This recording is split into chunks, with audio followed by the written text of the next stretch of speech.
Today, I turned 54.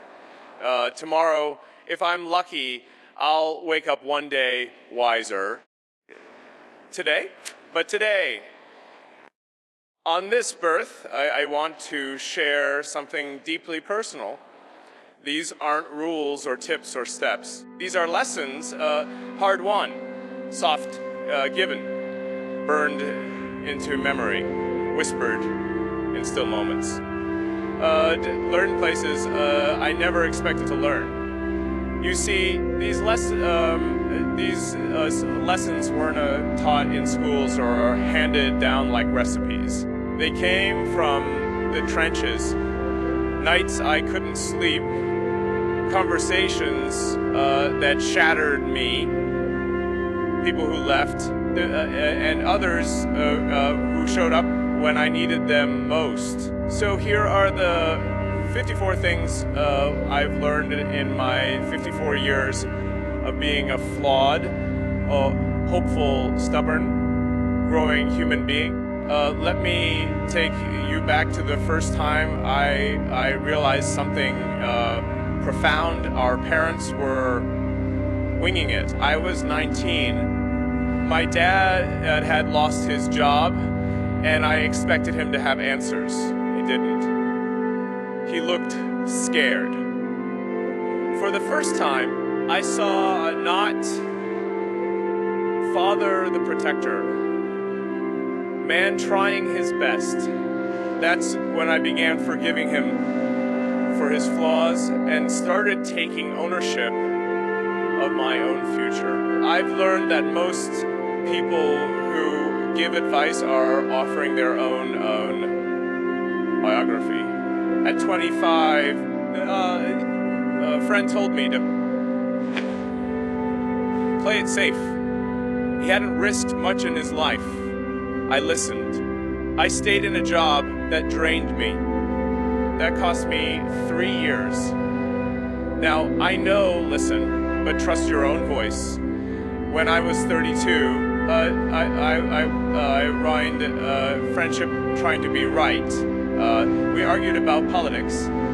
I won the debate, but I lost a friend I had known since college. That's when I understood being right isn't the same as being effective. Loneliness, real loneliness, isn't the absence of people. It's the absence of connection. I've felt more alone in a crowd of coworkers than I ever did on a hike alone with my thoughts. That's when I started choosing over quality, quantity in relationships.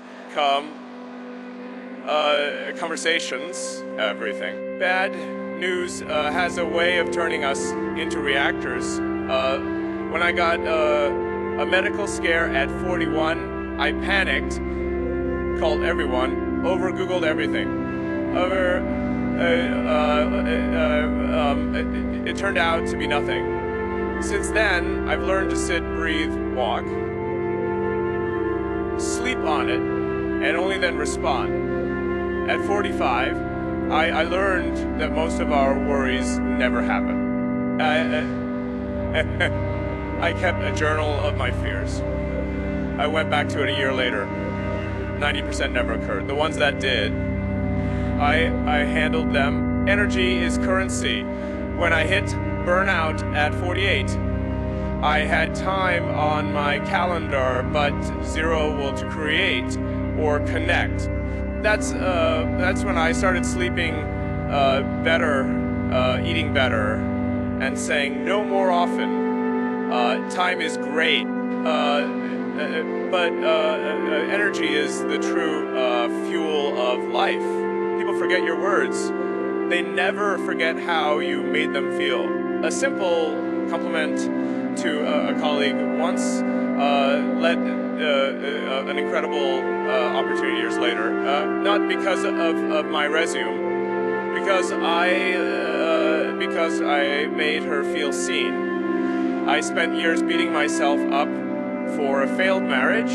Therapy helped, but forgiving myself was the key. Until I did, I kept sabotaging new love. Now, forgiveness isn't just a gift I give others, it's one I give myself. Each decade has a theme. My 20s were curiosity, my 20s were thirding, career, family, identity. My 40s were leading, and my 50s there for wisdom. I've stopped rushing. Growth has its seasons.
extrovert makes all the difference. That one thoughtful email, that follow-up call, that small kindness, a huge impact. Your pain isn't your purpose, but it can become your power. My lowest moments have fueled my most meaningful work. Some wounds never heal. That's okay. Scars mean you made it through. The best investment, yourself. Learning, healing, connecting, you carry that return forever. And finally, this life is not a rehearsal. This is it. This messy, beautiful, unfinished journey is the only shot we get. Don't waste it waiting. Don't waste wishing. These lessons aren't final. I still stumble. I still forget what I know. I still have so much more to learn. But if even one of these helps you see something in a new light, then today's birthday was worth more than cake and candles. Here's to learning, to living, to loving imperfectly but wholeheartedly. And here's to whatever year 55 has to teach me next.